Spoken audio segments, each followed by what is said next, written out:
नमस्ते दोस्तों, मैं हूं आरपी राजपूत। स्वागत है आपका इंडिया स्पेशल में। जम्मू कश्मीर में चैन तो क्यों महबूबा मुफ्ती बेचैन। महबूबा मुफ्ती ने दिया देश विरोधी बयान, कहा कि अगर सब्र की दीवार टूट गई तो भारत का हश्र भी अमेरिका की तरह होगा। अफगानिस्तान में तालिबान की जीत के बाद हमारे देश के कई नेता जश्न मना रहे हैं और इसी कड़ी में अब जम्मू कश्मीर की नेता महबूबा मुफ्ती ने भी कहा है कि अगर सब्र का बांध टूट गया तो भारत का हाल भी अमेरिका की तरह होगा।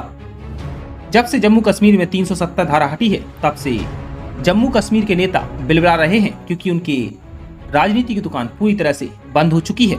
अफगानिस्तान में तालिबान की जीत के बाद महबूबा मुफ्ती का लहजा और भी सख्त होता नजर आ रहा है।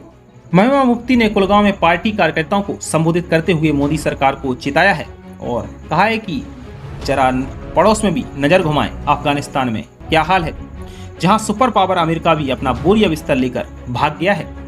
महबूबा ने चेतावनी दी है कि अगर उसने पाकिस्तान से दोबारा बातचीत शुरू नहीं की तो उसे भी ऐसा ही बर्बाद होना पड़ेगा। उन्होंने कहा कि सरकार कश्मीरियों के सब्र का इम्तिहान ना ले, उसे एक दिन परास्त होना पड़ेगा।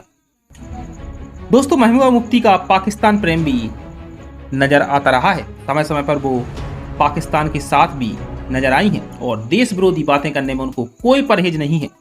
जब से जम्मू कश्मीर में 370 धारा खत्म हो गई है तब से महबूबा मुफ्ती जैसे नेताओं की राजनीति की दुकान पूरी तरह से बंद हो गई है।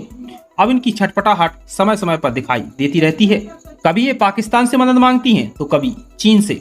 महबूबा मुफ्ती का पाकिस्तान प्रेम भी समय समय पर नजर आता रहा है। मोदी विरोध में ये नेता देश विरोध कब करने लग जाते पता ही नहीं चलता। इन्हें देश की परवाह कहाँ है, बस इनको अपनी राजनीति की दुकान चमकानी है।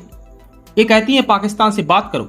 अब इनको कौन समझाए कि जब पूर्व प्रधानमंत्री अटल बिहारी वाजपेयी जी बात करने गए थे तो पाकिस्तान ने वहां से आतंकवादी भेज दिए थे और इसके बाद कारगिल युद्ध हम सबको पता है।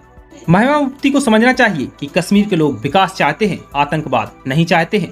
आपकी नजर में तो पत्थरबाज भी भटके हुए नौजवान हैं जो कि अब सरकार और सेना सही रास्ते पर ले आ रही है, तो महबूबा मुफ्ती को अब समझाने की जरूरत नहीं है। महबूबा मुफ्ती ने आगे कहा कि मैं बार बार कहती हूँ कि सुधर जाओ, पड़ोस में देखो क्या हो रहा है। अमेरिका भी अपना बोरिया बिस्तर पैक करके भाग गया है। जिस तरह से वाजपेयी जी ने बात शुरू की थी उसी तरह से बात शुरू करो, नहीं तो बहुत देर हो जाएगी। महबूबा ने कहा कि जम्मू कश्मीर के टुकड़े टुकड़े कर दिए हैं, इस गलती को सुधारो। लोग सोचते हैं कि ये क्या करेगी, लेकिन कभी कभी एक चींटी हाथी के सूंड में घुस जाती है तो उसका भी जीना मुश्किल कर देती है। महबूबा मुफ्ती जी, देश में मोदी सरकार है और हमारे देश की सेना गोली का जवाब गोली से देना जानती है। हमारे देश में कोई गनी सरकार या फिर अफगानी सेना नहीं है जो पीछे हट जाएगी। हमारे देश के सैनिक लाहौर में जाकर कब्जा कर सकते हैं। महबूबा मुफ्ती का पाकिस्तान प्रेम तो पहले से ही जग जाहिर है। वो पाकिस्तान से प्यार करती हैं और कहती रहती हैं कि पाकिस्तान से बात करो, नहीं तो बहुत कुछ बिगड़ जाएगा। लेकिन हमारे देश में हमारी सेना इतनी मजबूत है, इतनी सशक्त है कि जम्मू कश्मीर की पूरी तरह से सुरक्षा कर सकती है। हमारे देश के नौजवान बंदूक थामना नहीं चाहते। हमारे देश के नौजवान पढ़ना चाहते हैं, आगे बढ़ना चाहते हैं और आपके जैसे नेता तो बिल्कुल नहीं चाहते। दोस्तों, अभी के लिए इतना ही। देश दुनिया की तमाम खबरों के लिए बने रहिए इंडिया स्पेशल के साथ। और अगर चैनल को सब्सक्राइब नहीं किया है तो प्लीज चैनल को सब्सक्राइब करना ना भूलें।